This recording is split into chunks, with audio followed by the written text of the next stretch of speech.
একটি সময় যে মেয়েটা প্রত্যেককে ভিডিও করার জন্য উৎসাহিত করছে, তার ভিডিও করার প্রতি একদমই মন নেই। আর ঠিক সেই কারণেই তোমরা এখন আর আমার ব্লগ দেখতে পাও না। Hello everyone, welcome back to my channel. তোমরা দেখছো মৌসুঞ্জ অফিসিয়াল। আর আমি আজ অনেকদিন পর ইচ্ছে হলো তোমাদের সাথে আমি সন্ধ্যে থেকে রাত পর্যন্ত কি কি করছি শেয়ার করব। সন্ধ্যেবেলায় সন্ধ্যে জ্বালতে গিয়ে দেখলাম একদমই কিন্তু ছোবা ফুরিয়ে গিয়েছে, সেই কারণে কিন্তু আমি টিকা দিয়ে আজকে সন্ধ্যেটা দেখাবো। আর সত্যি বলতে ধূপকাঠি জ্বালিয়ে সন্ধ্যে দিতে কিন্তু আমাদের বাড়িতে কেউই একদমই পছন্দ করি না। সন্ধ্যেবেলায় একটুখানি ধূপের ধুনো দিলে পরে কিন্তু বেশ ফ্রেশ লাগে। যখন আমার মনটা একদমই ভালো থাকে না তখন কিন্তু আমি সন্ধ্যেবেলা ছাড়াও দিনের বেলাতেও ঠিক এইভাবে ধূপ দেখাই। জানি না দিনের বেলায় ধূপ দেখানোটা আদৌ ঠিক কিনা। আর অন্যদিকে প্রিন্সকে দেখলাম ও নিজের মতো খেলা করছে। আর ওই খেলা বলতে কিন্তু একটাই খেলা, ড্রয়িং করা। যাই হোক, অন্যদিকে আমি চলে গেলাম সন্ধ্যাবেলায় কিছু টিফিন করার জন্য। আজ কেন জানি না টিফিন বানাতে একদমই ইচ্ছে করছিল না, আমার তো একদমই কিছু খেতে ইচ্ছে করছিল না। আর সেই কারণে কিন্তু আমি প্রিন্সকে দুধ আর বিস্কিট খেতে দিয়ে দিলাম। আর অন্যদিকে আমি ভাবতে লাগলাম যে আমি কি খাবো। আর যেমন ভাবা তেমন কাজ, আমার খুব প্রিয় গ্রিন টি নিয়ে আমি খেতে শুরু করলাম। সত্যি বলতে এখন যে সময়গুলো কিভাবে কেটে যাচ্ছে তোমাদের সাথে কোনো কিছু শেয়ার না করে সেটা আমি কি বলি বলো তো। আর গ্রিন টি খাওয়া কমপ্লিট করে আমি এখন বসে পড়েছি পড়তে। আরে না না, আমি পড়তে বসিনি, প্রিন্সকে পড়াতে বসেছি। আর এই কারণেই কিন্তু আমি এখন একদমই ভিডিওটা স্কিপ করে দিয়েছি।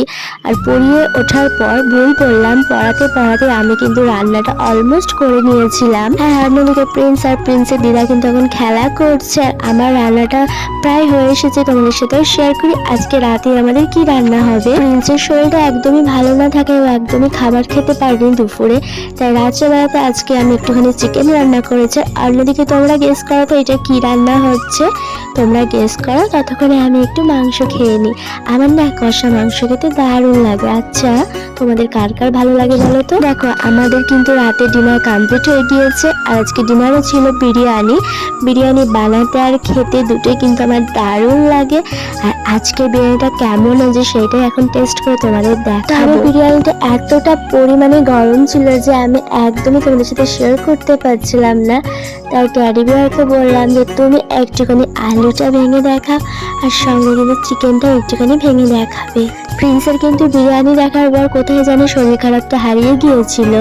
আর ও খুব মজা করে বিরিয়ানির স্বাদ নিচ্ছিল। আর দেখো আমি এখন ট্যাডি বিয়ারকে থালাটা দিয়ে দিলাম আর বললাম তুমি একটুখানি আলুটা ভেঙে দেখাও।